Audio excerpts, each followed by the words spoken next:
Madame la ministre, mes chers collègues, vous l'aurez compris, au vu de l'ordre du jour de la journée réservée au groupe Mouvement démocrate et démocrates apparentés, nous sommes, comme notre nom l'indique d'ailleurs, profondément convaincus que la démocratie est l'un des biens les plus précieux que nous ayons, pour laquelle il nous faut œuvrer en permanence afin de la conserver et de la faire prospérer. Nous avons donc souhaité faire de cette journée un espace de débat apaisé, à l'image de la démocratie que nous appelons de nos vœux, autour de quelques sujets qui, pour nous, sont centraux en matière de fonctionnement de nos institutions et de lutte contre la défiance envers le monde politique. Nous avons mis sur la table des sujets qui ne font pas l'unanimité, ni dans notre Assemblée, ni au sein de chaque groupe. Mais ne soyons pas effrayés, de nos débats peuvent naître des consensus, c'est ce à quoi, pour notre part, nous sommes attachés. C'est dans cet objectif que s'inscrit la proposition de résolution que je vous présente au nom de mon groupe ce matin. C'est un fait, notre pays connaît une crise de sa représentation. En 2013, Jean-Marc Sauvé, vice-président du Conseil d'État, expliquait qu'en matière politique, représenter peut signifier trois choses. Tout d'abord, tenir lieu d'eux, c'est-à-dire se substituer à celui que l'on représente, puisqu'il n'existe pas de mandat impératif.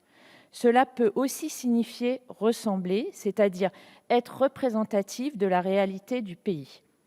Un troisième sens vise la notion d'être le porte-parole d'eux. Ce dernier sens est sans doute de plus en plus prégnant.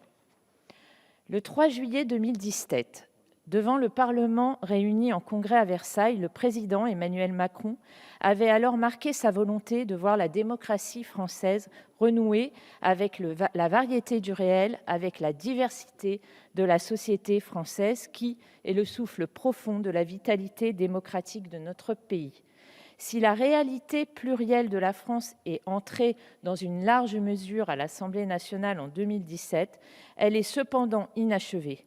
C'est pourquoi j'ai déposé avec mon groupe cette proposition de résolution pour une plus juste représentation des Français à l'Assemblée nationale. L'enjeu est important et nous souhaitons proposer des solutions pertinentes pour le relever. Il s'agit de mettre une première pierre sur toute la chaîne de légitimité de notre démocratie représentative. Et ce n'est pas rien. Cette évolution essentielle, c'est la condition pour que le Parlement et les parlementaires retrouvent leur juste place, celle d'une institution vécue comme l'émanation véritable de la nation, centrale dans l'organisation politique de l'État et constituant un élément fort dans la reconquête de la participation citoyenne. Cela passe entre autres par une réforme du mode de scrutin. Sous la Ve République, le mode de scrutin qui domine est le scrutin uninominal à 2 tours pour les élections nationales. Cette domination a cependant été fissurée par des tentatives d'installation d'une dynamique de proportionnalisation des scrutins nationaux. La première était issue de la volonté du président Valéry Giscard d'Estaing de réorganiser la vie politique française. C'était à l'occasion de la première élection du Parlement européen au suffrage universel en 1979. La deuxième tentative a eu lieu lors des élections législatives de 1986, mais sa crédibilité a été entachée par la tactique politique qui a présidé à sa mise en œuvre. Après ces tentatives, le retour à une logique de verrouillage de la vie politique française s'est donc tout naturellement imposé, mais comme l'a si bien dit Jean-Louis Bourlanges, ce mode de scrutin faisait des élections législatives la réplique au sens sismique du terme de l'élection présidentielle, et c'est évidemment très malsain et injuste. En effet, n'est-ce pas une injustice criante que de voir des courants politiques traverser de façon assez puissante et relativement pérenne notre pays, sans qu'il n'y ait de traduction concrète aux élections législatives et donc dans notre hémicycle? C'est de là, en partie, que vient ce désintérêt de nos concitoyens pour notre action parlementaire, désintérêt constaté année après année. Ainsi, le taux d'abstention s'accroît et aussi le désintérêt continu des Français à l'égard de leurs députés. Or, si le Parlement est contesté, c'est parce que, comme a pu le dire François Bayrou, sa composition est trop éloignée de la réalité du pays. Et si le Parlement est contesté, je vous laisse imaginer la suite, mes chers collègues. Et la première chose, en l'occurrence, touche la légitimité de notre action, celle des lois que nous faisons ici, celle du contrôle que nous devons exercer en permanence au nom de nos concitoyens et pour leur rendre compte. Et c'est pour cette légitimité-là que nous devons nous battre et nous renforcer. Cet objectif d'une meilleure représentativité des Français au sein de notre institution peut être atteint avec l'instauration d'un scrutin proportionnel. Un seuil fixé à 5% des voix paraît être une voie envisageable et attendue par nos concitoyens. Aujourd'hui, cette idée est de plus en plus partagée par les Français et nous avons pu le mesurer, notamment à l'occasion du grand débat. Au demeurant, les craintes formulées par les détracteurs d'une telle évolution semblent dépassées. Tout d'abord, la crainte d'une instabilité politique et gouvernementale comme celle que la France a pu connaître sous les républiques précédentes est largement infondée. C'est ce qu'a conclu un groupe de travail sur l'avenir des institutions organisé par l'Assemblée nationale en 2015.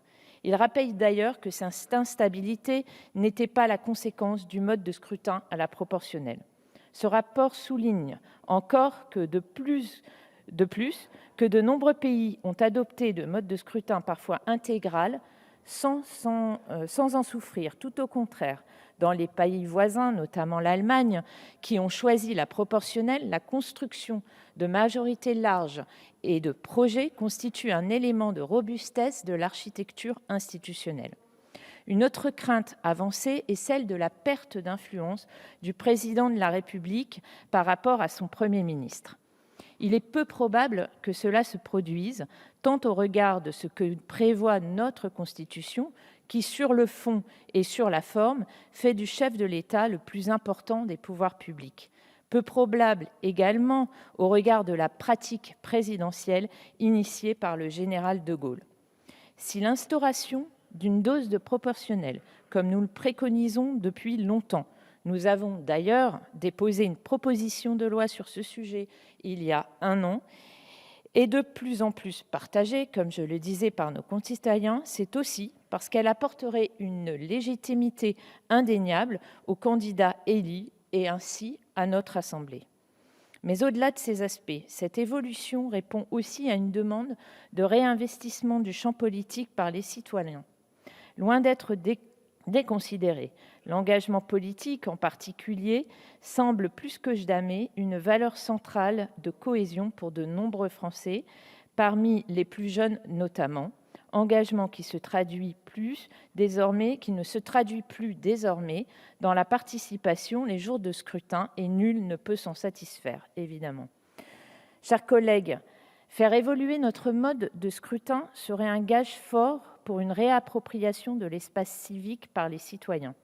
L'opinion publique y est prête depuis longtemps et les forces politiques ont largement fait leur mue en la matière. Il s'agit en outre d'un engagement pris élection après élection par les exécutifs successifs sans que jamais cette réforme n'ait pu aboutir. Il s'agit pourtant d'une mesure de justice au principe de l'idéal démocratique. C'est pourquoi notre proposition de résolution invite le Gouvernement à conduire une réflexion sur la réforme du mode de scrutin des élections législatives pour le rendre davantage représentatif des préférences partisanes de chaque électeur. L'ensemble du groupe Mouvement démocrate et démocrates apparentés serait heureux que vous souteniez notre démarche en adoptant cette proposition de résolution. Je vous remercie.